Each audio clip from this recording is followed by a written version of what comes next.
Good morning, guys. Happy Tuesday. Today should be a quick and dirty, fun little video. I'm going to kind of go over two things I've done in the past that I get a lot of questions about. That is my Spoiler King spoiler and my Hurst Viper shift knob that's connected to my MGW. I'll show you exactly how I did that underneath the boot, how it looks, and some other options you can use as well. So let's roll that little intro and go to the car.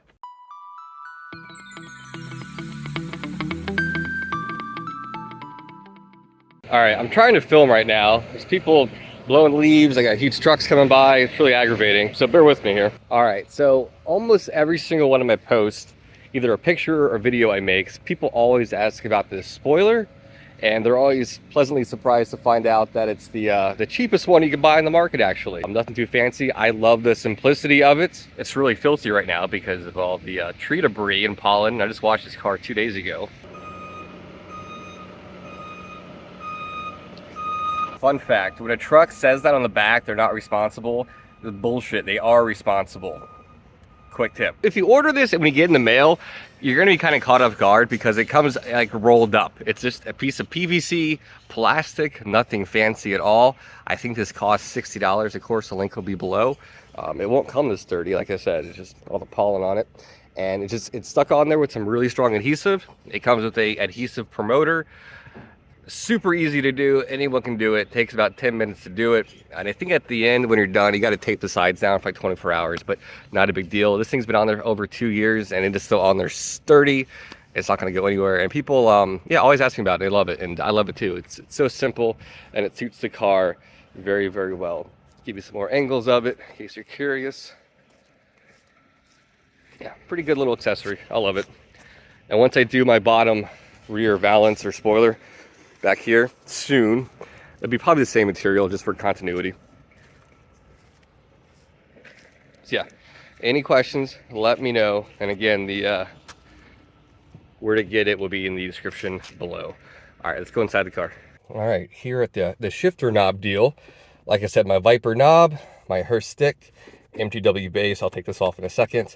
Another cool thing I figured out after I got this was that this little checkerboard carbon matches the wheel, but it also matches the background. If you have a Z06, the little checkered, the texture on it, it's hard to see, but it matches this very close. It almost makes it feel like it's part of the interior, like it's supposed to be like that. So I love that. Love it, love it, love it. All right, let me pull this thing up real quick. All right, down inside here now. The insulation, that's for another sound deadening project. Nothing to do with the shifter itself, but let's get to what I'm got going on here. Now, the MGW, to take it off, there's 4 screws total, 2 on both sides. It's weird to get off. If you want to get them off, you got to do the 2 top and 2 bottom at the same time. It uses an Allen key. I don't know the exact size, but it's a smaller Allen key. And you have to do both sides at the same time. Get all 4 screws out. The MGW will slide right off. There will be a little piece of rubber that kind of goes between the 2 pieces of metal for sound dampening, of course. Slide that off, and then you're left with just this little stub on your MGW. So you don't do anything to your shifter at all, or the MGW. So you can put it back to how it was, how you got it. You're not going to ruin that at all. Now, there's a few options for the stick. I got a slightly longer one because I wanted more of the angle towards me, if that makes sense. I'll put a link in the description. There'll be a link of another one, another option. And actually, another guy that follows my channel did a something yesterday very similar, and I'll put a picture right here if you're curious. Down below, it's very, very simple. These are 3 8-inch bolts right there, and these are self-locking nuts that go on it. I recommend that. I snug these down. Geez, if I had to guess, 100 foot-pounds, pretty damn tight. And in between, you see a little piece of rubber there. It's actually some of this roof tar flashing. It's like this rubberized tape. I just cut a little piece and put it in between for any vibration at all. It should take care of it. But this with the solid steel stick and the leather wrapped knob, it takes care of any vibration and it feels really damn good. Now, if you go the route I went with the stick I got, at the dog bone at the bottom, you just use a Dremel and cut it off, and then you just kind of angle it this way, if you will. Let's see if I can show you the angle, how I put the holes in there. Don't overthink it. It's pretty easy. If you got a Dremel cutting tool for metal, it'll cut right through this, not too hard. I use some Cobalt's metal bits to drill holes in this. Pretty simple.